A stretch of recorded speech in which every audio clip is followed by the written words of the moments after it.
우리 함께 하나님께서 주신 말씀 살펴보도록 할 텐데요. 오늘 살펴볼 말씀은 요한복음 2장 1절에서 11절 말씀인데요. 한 절 한 절씩 교독하여서 읽도록 하겠습니다.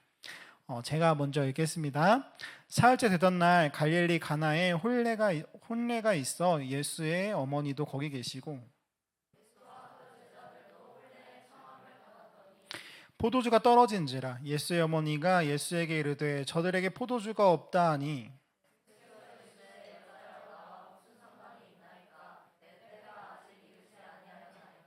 그의 어머니가 하인들에게 이르되 너희에게 무슨 말씀을 하시든지 그대로 하라 하니라.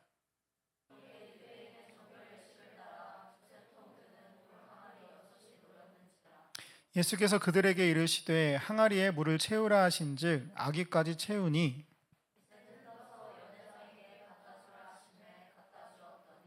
연회장은 물로 된 포도주를 맛보고도 어디서 났는지 알지 못하되 물 떠온 하인들은 알더라. 연회장이 신랑을 불러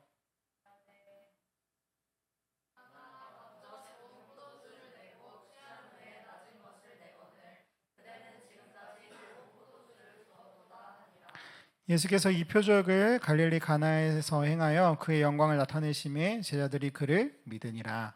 아멘. 네, 바로 고난주간입니다. 그래서 보통 우리는 오늘 교회에서 종려주일이라고 하는 그런 주일로 예수님께서 예루살렘에 입성하셔가지고 들어오셔가지고 이제 고난과 십자가를 앞둔 그런 날들을 생각하면서 기념하는 주일이자 앞으로의 고난주간을 준비하는 주일로 오늘을 보통 보내게 됩니다. 그런데 여러분, 여기에 아마 고난주간을 처음 보내시는 분들도 있으실 수 있을 것 같고 꽤 많은 고난주간들을 해마다 보냈던 분도 계실 것 같아요. 그런데 여러분, 이 고난주간이라는 단어를 딱 들었을 때 네, 지금 하시는 것 같아요? 네, 여러분, 고난주간이라는 그런 단어를 네, 고난주간이라는 단어를 들었을 때 느껴지는 것, 드는 생각, 떠오르는 이미지는 무엇인가요? 어떤 것 같아요? 각자 아마 드는 생각이 있을 거예요. 고난주간이라는 이런 단어를 들었을 때. 저는 뭔가 혹시 아실지 모르겠지만 오래전에 보았던 이 패션 오브 크라이스트라는 몇 장면들이 떠올라요. 좀 약간 심약자들은 약간 눈 살짝만 뜨고 보세요. 약간 실눈으로. 왜냐면 좀 잔인한 장면이 혹시 있을 수 있으니까. 첫 번째로 이런 장면이 있어요. 예수님께서 잡히셔서 모욕을 당하고 채찍질을 당하시는 장면. 그리고 십자가를 지시는 장면, 끌려가는 장면. 그리고 또 마지막으로 십자가에 달리시는 이런 장면들. 여러분도 이 고난주간 생각하면 보통 이런 장면들이 떠오르지 않나요? 무언가 정말 이 고난주간, 고난에 맞는 장면들이 떠오르죠. 수치스럽고 잔인하고 아프고 절망적인 어두운 그런 고난들이요. 혹시 누군가에겐 막연하기는 해도요, 이 고난이라는 이 단어가 주는 이미지가 있으니까요. 맞습니다. 고난주간, 그런 예수님을 묵상하고 나를 위한 십자가, 그 희생을 생각하는 때죠. 그렇게 설교 말씀도 전하고요. 그런데 오늘은 조금 앞으로 가서 십자가의 의미, 예수님께서 그러면 이 십자가를 통해서, 그러니까 이 고난을 통해서 무엇을 주시고자 했는지를 좀 보려고 해요. 이 고난을 당한다는 거 우리가 알고 있지만 이 고난이 도대체 무엇 때문이었는지를 알려고 합니다. 한번 우리 그것을 살펴봅시다.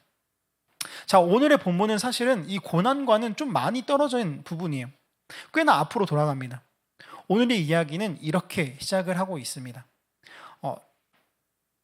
네, 사흘째 되던 날 갈릴리 가나에 혼례가 있어 예수의 어머니도 거기 계시고 예수와 그 제자들도 혼례의 청함을 받았더니 어느 날 예수님께서는 갈릴리 가나에서 열리는 혼례, 그러니까 혼인 잔치에 초청을 받으셨습니다.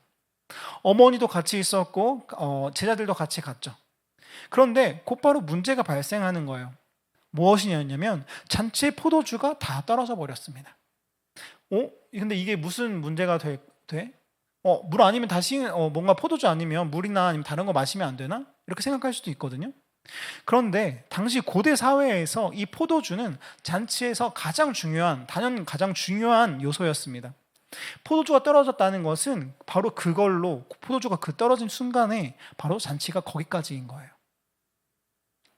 그래서 당시 예전에 고대 사회에는 더불어서 공동체 문화, 함께 마을을 이루어가는 그런 공동체를 개인과 가정보다 훨씬 더 중요한 사회였기 때문에 공동체를 이루고 사회에서 부부가 되었음을 알리는 이 결혼식은 단지 부부가 되는 것을 넘어서 온 동네의 잔치였단 말이에요.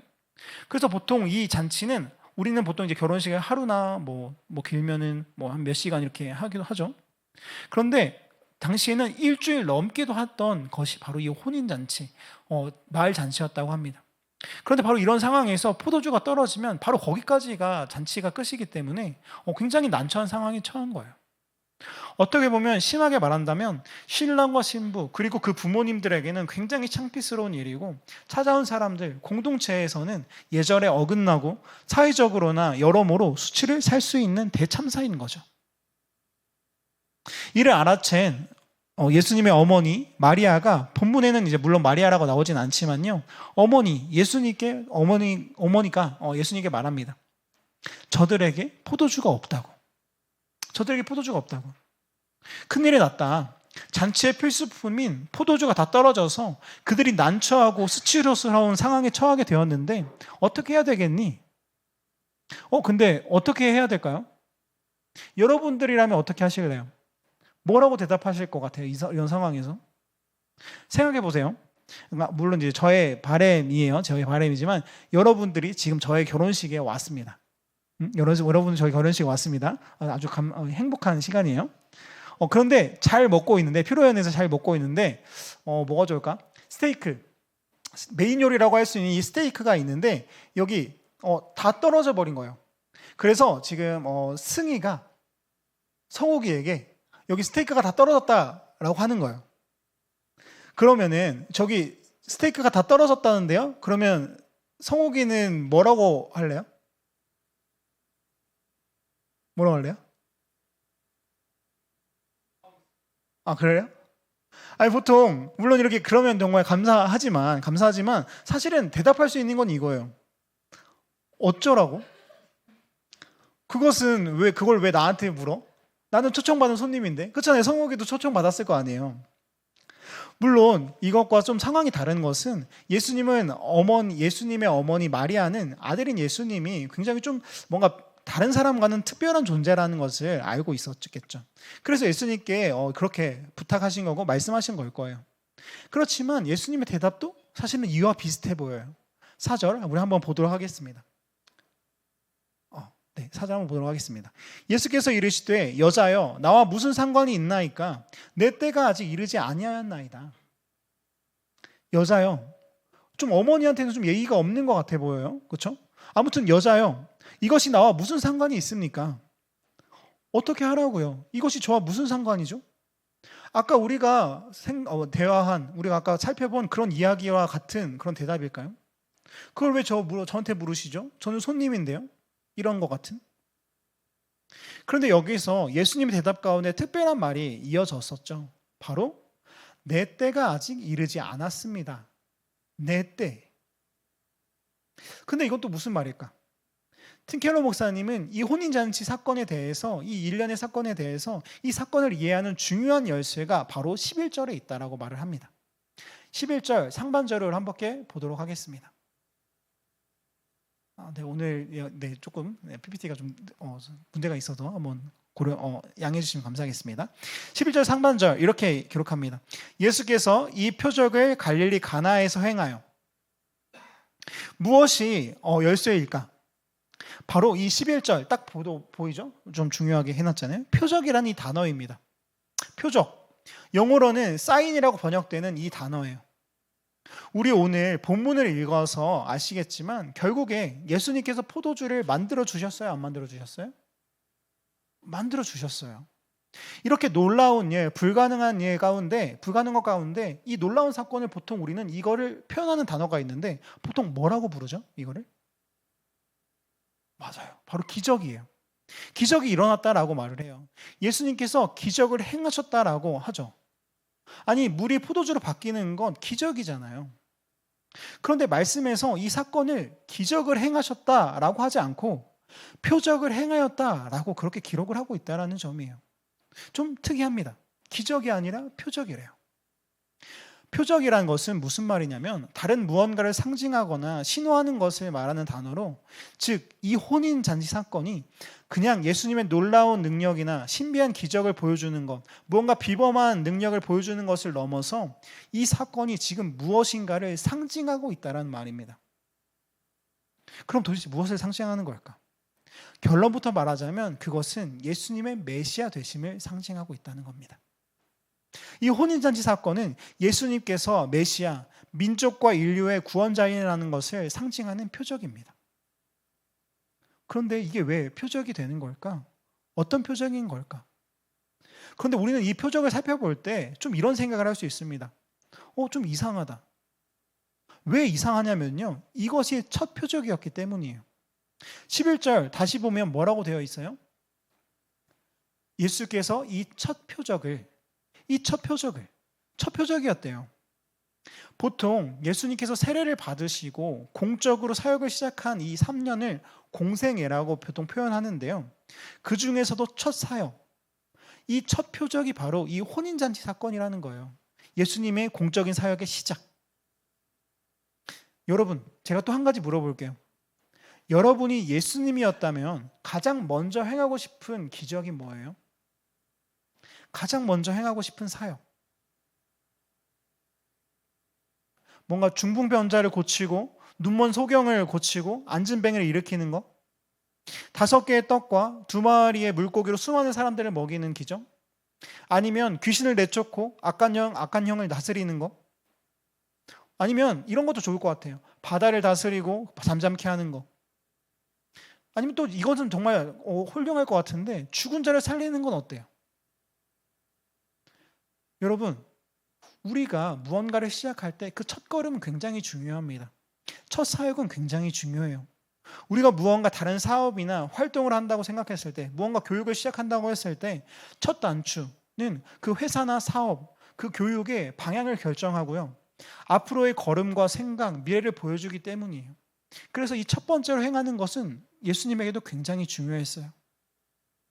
공생에 예수님의 사역이 공적으로 처음 시작하는 것을 고려할 때 첫 번째로 행할 사역은 앞으로의 방향성을 결정하는 걸 거예요. 앞서 말한 것처럼 병자들을 고쳤다면요, 예수님은 우리를 치유하시는 분이 될 거라는 걸 보여줬을 거예요. 오병이어의 기적, 예수님은 우리의 필요를 채우시고 풍족하게 먹이시는 분이 될 거라는 것을 의미했을 겁니다. 그리고 악한 영을 내쫓는 것, 이제 우리가 사탄의 권세에서 우리가 해방될 것, 그것을 말하는 걸 거예요. 바다를 잠잠하게 하는 것, 예수님은 신적인 존재, 그 세상도 순복하는 놀라운 하나님이라는 것을 보여줬을 겁니다. 그리고 죽은 자를 살리는 것, 인간의 가장 큰 두려움이 뭐예요? 죽음이었죠. 그 죽음까지도 극복하시는 예수님의 능력, 예수님의 권세를 보여주는 걸 거란 말이에요. 어떠세요? 정말 다 좋은 일, 다 엄청난 방향 같아 보여요. 좋은 방향인 것 같아 보여요. 감히 제가 예수님이라고 상상을 해본다면요, 저는 죽은 자를 살리는 기적을 먼저 보여주어서 사망의 권세에 있던 인간들을 구속하고 있던 그런 생명의 주권이 예수님께, 신에게 있다라는 것을 보여주었을 것 같아요. 제가 예수님이었다면요. 그 놀라운 걸 먼저 첫걸음으로 했을 거예요. 그런데 한번 여기 보세요. 이 모든 것이 아니었어요. 첫 표적, 예수님께서 첫 표적으로 보이신 것은 바로 혼인잔치의 기적. 좀 더 적나라하게 말해볼까요? 예수님께서 그의 공생애에서 첫 표적으로 택하신 것은 무엇이었냐면 포도주, 술을 만드시는 거였어요. 물론 이것도 그나마 좀 더 의미를 찾아보면 사회적인 체면에서 뭔가 그 사람들을 곤란한 상황에서 구해주는 것, 그 정도? 이상하잖아요. 이게 첫 표적이었다니. 아까 말씀드렸다시피 좀 이상한 표적이고 아쉬운 표적이에요. 예수님께서 첫 사역으로 삼기에는 아쉬운 표적이란 말이에요. 다른 거 좀 더 멋진 거 먼저 하고 죽은 사람 먼저 살리고 아니면 세상을 좀 다스리시고 그런 거 하고 나서 나중에 하시면 안 돼요? 좀 놀라운 건 보여주는 건 경험해서. 그런데 이게 도대체 무슨 의미지? 도대체 왜 예수님은 이것을 첫 사역으로 선택하셨지? 그것은 바로 예수님께서 결국에 하고 싶은 사역, 예수님께 이 공생애를 통해서 우리에게 알려주고 싶은 사역이 바로 이것이기 때문입니다. 주님은 우리에게 잔치를 베푸신다라는 것입니다. 사랑하는 여러분, 사실 예수님께서 오늘 하신 일은 잔치를 베푸시는 일이었습니다. 오늘의 지금의 이 잔치 가운데 포도주를 만들어서 계속해서 잔치가 이어지고 누릴 수 있게 하신 것은 연회의 책임자였던 연회장도 아니고요. 그러니까 연회의 그런 모든 책임을 갖고 있고 연회의 모든 다스릴 수 있는 권한을 갖고 있던 그 연회장도 아니었고 그 잔치의 신랑도 아니었고 신부도 아니고 그 어떤 가족도 아니었습니다. 오직 예수님께서 잔치를 다시 한번 그들에게 베푸셨고 누리게 하십니다. 즉 잔치의 주인이 되신 겁니다. 우리 포도주가 다 떨어졌다라는 예수의 어머니 마리아의 말에 예수님께서 대답하신 말씀을 기억할 겁니다. 내 때가 아직 이르지 아니하였나이다. 수수께끼 같고 아리송한 말씀이지만 함께 있던 어머니도 제자들도 아니 그 가운데 함께 있던 그 누구도 이해하지 못할 말이지만 그것은 사실 예수 그리스도께서 죽음의 때 십자가의 고난과 십자가서의 희생, 죽음을 의미하는 것이었습니다. 바로 그때 예수님께서 십자가를 지는 그때를 말하는 것이었어요. 팀 켈러 목사님은요, 그분의 저서에서 이 부분에 대해서 이렇게 이야기합니다. 수수께끼 같은 말씀을 하시는 순간에 예수님은 마치 어머니와 신랑 신부와 전체 피로 연장 너머로 저 멀리까지 내다보신 듯하다. 다른 무엇을 보신 것이다. 그분의 생각은 이렇다. 올소이다. 나는 이 세상의 축제의 기쁨을 가져올 수 있고 죄책과 수치로부터 인류를 깨끗하게 할 수 있나이다. 기쁨을 주러 내가 세상에 왔나이다. 그러나 어머니여, 그러려면 내가 죽어야 하나이다. 그렇습니다, 여러분. 예수님은 공생애를 시작하시면서 아니 그 이전부터 그가 태어난 그 순간부터 예수님은 늘 죽음을 생각해 오셨습니다. 그의 삶 가운데 늘 죽음이 함께했습니다. 그러나 이 죽음이 무슨 의미인지 알려주십니다. 그저 절망, 그저 고난이 아니라 내가 죽는 것은 너희로 인함이다. 너희에게 잔치를 베풀기 위함이다. 세상의 잔치는 유한하고 취할수록 잔치의 날이 지날수록 더 안 좋은 포도주가 나오겠지만 근데 내가 주려고 하는 이 잔치는 내가 너에게 베풀려고 하는 이 잔치는 영원하며 참으로 좋은 것이다 라는 것을 알려주는 겁니다. 사랑하는 여러분, 이게 이해가 되세요? 예수님은 늘 자기의 때를 기다리셨어요. 바로 그 죽음을. 그리고 그 죽음이 그분이 당하신 고난이 의미하는 것이 자신의 때가 되면 벌어지는 일이 바로 오늘에 나타나는 것처럼 잔치의 주인이 되는 것이었대요.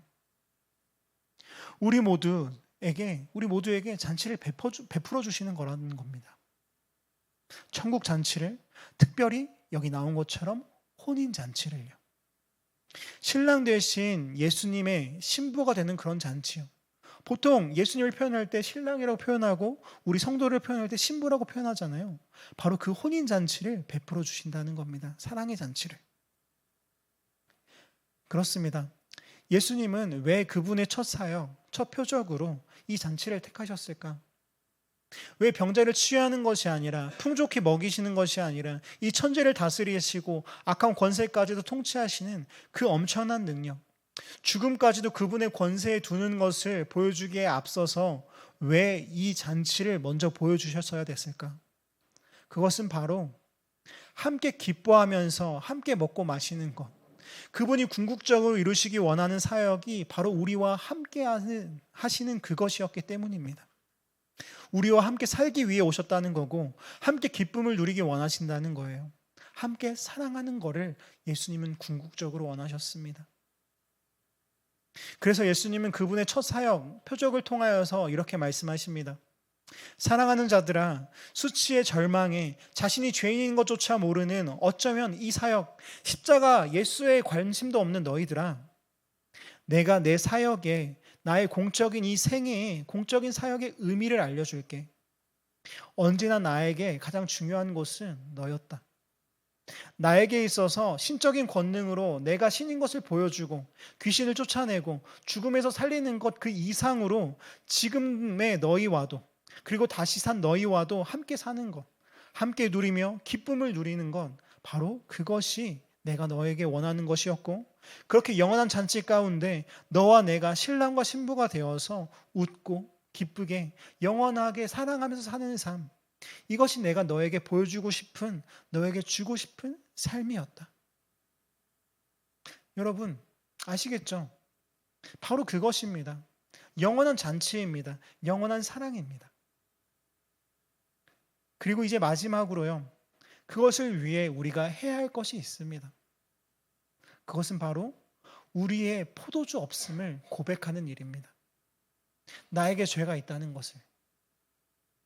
사실 우리는 우리의 죄에 대해서 말하거나 설명하거나 우리가 부족하다, 우리가 죄인이다라는 것에 대해서 말할 때마다 굉장히 불편해합니다.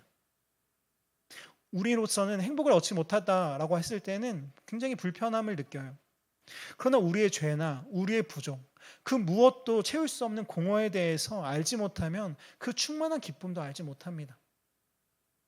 우리에게 씻어야 할 얼룩과 수치, 채워져야 할 부족함, 공허가 있다는 것을 알아야 돼요. 나는 아무 문제가 없다라고 스스로를 속이면 안 됩니다. 팀켈러 목사님은요, 사실 우리가 이 부족함을 알고 있다라고 말을 해요. 그러면서 이렇게 질문합니다. 왜 늘 그렇게 과분할 정도로 열심히 살아가고 있는지, 왜 매사에 여러분들이 옳아야만 하는지, 왜 겉모습에 그토록 치장하고 그렇게 신경을 쓰는지, 이런 모든 것들이 사실은 우리의 부족함을 나타내는 거라는 거예요. 어쩌면 우리는 알게 모르게 우리에게 문제가 있음을 이미 알고 있기 때문에 스스로를 정당화해야 했고 입증해야 했고 은폐하려 했습니다. 그렇게 애를 썼습니다. 그래서 여러분, 이 시간 우리에게 어렵지만, 그런 나를 인정하는 것이 힘들 수 있지만, 나에게 죄가 있다는 것을, 나에게 수치가 있다는 것을, 나에게 포도주, 기쁨이 없다라는 것을 우리는 알고 고백해야 합니다. 바로 예수님의 명령에 따라 행하리를 채우는 것이죠. 요한복음 2장 6절 7절 이렇게 말을 하고 있습니다. 거기에 유대인의 정결 예식을 따라 두세 통 드는 돌 항아리에 6이 놓여 있는지라. 예수께서 그들에게 이르시되 항아리에 물을 채우라 하신즉 아기까지 채우니. 구약의 유대교회는 의식과 규정이 많아서 잡다한 절차를 걸쳐 몸을 정결하게 씻어야만 했습니다. 거룩하신 하나님과 흠이 많은 우리가 연결되기 위해서는 이런 속죄와 정화의 과정, 용서가 요구된 것이죠.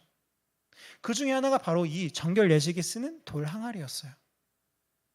그런데 예수님께서는 그래서 그냥 아무 동할 항아리에나 물을 채우라고 하신 것이 아니라 오늘 나온 것처럼 정결 예식에 쓰는 항아리에 물을 채우라고 하셨어요. 그리고 그것을 포도주로 바꿔주셨죠. 이것은 큰 의미가 있습니다. 구원과 잔치는 바로 이런 속죄와 용서 후에 이루어진다는 거예요. 그런데 여러분, 여기서 우리가 또 기억해야 될 건 뭐예요? 그것마저도 예수님께서 하셨습니다. 아시잖아요. 보시다시피 사실 그것조차 예수님이 하실 거예요. 우리에게 이 물을 포도주로 바꾸라고 하지 않아요.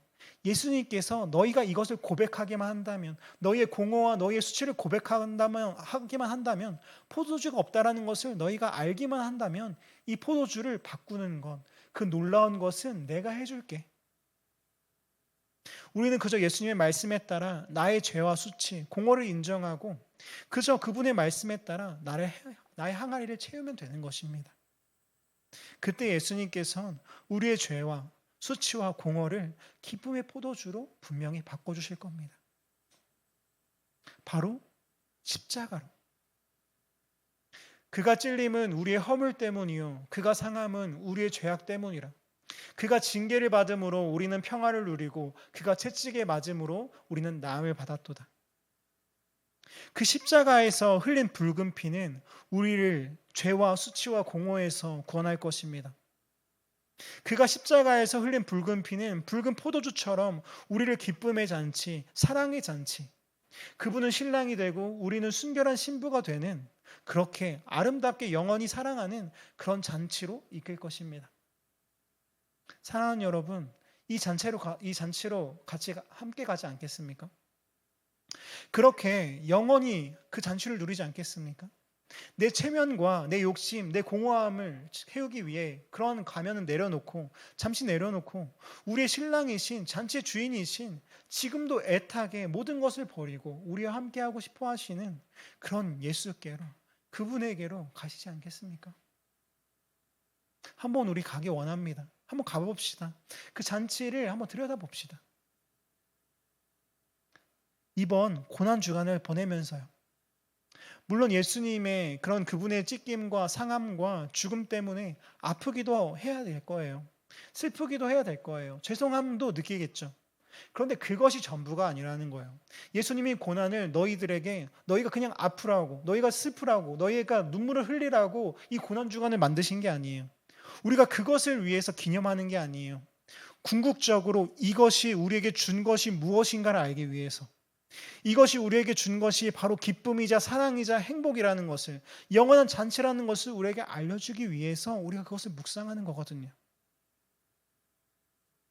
그러니까 그분의 그런 처절한 고백, 처절한 사랑 고백으로 다시 한번 나아가서 참으로 아름다운 그 잔치의 초대로 나아가서 기대와 감사와 정말 기쁨이 넘치는 그 아름다움을 소망하는 우리 모두가 되기를 소망합니다. 아멘. 아멘. 진짜 기쁠 것 같아요. 이제 말씀을 맺어보려고 하는데요. 말씀을 맺으면서 인생 질문이라는 이런 책의 한 부분의 말씀으로 맞춰보도록 하겠습니다. 함께 화면을 보시면서 따라와 주시면 됩니다. 요한계시록 19장 9절은 말한다. 천사가 내게 말하기를 기록하라. 어린 양의 혼인잔치에 청함을 받은 자들은 복이 있도다 하고, 다시 말해서 종말의 모든 잔치를 종결시킬 잔치가 있다는 것이다. 그냥 막연한 잔치가 아니라 혼인잔치다. 서로 사랑하는 우리와 그분의 친밀하고 영원한 연합을 마침내 경축하는 자리이다. 역사는 그렇게 종결된다. 예수님은 바로 그 일을 이루시기 위해 오셨다. 예수님의 사랑하신 백성인 우리는, 사랑하는 백성인 우리는 신부가 되어 마침내 그분과 연합할 것이다. 아멘. 이렇듯이 주님의 사랑이 저와 여러분에게 기쁨이길, 영원토록 누릴 잔치이기를 소망합니다. 아멘.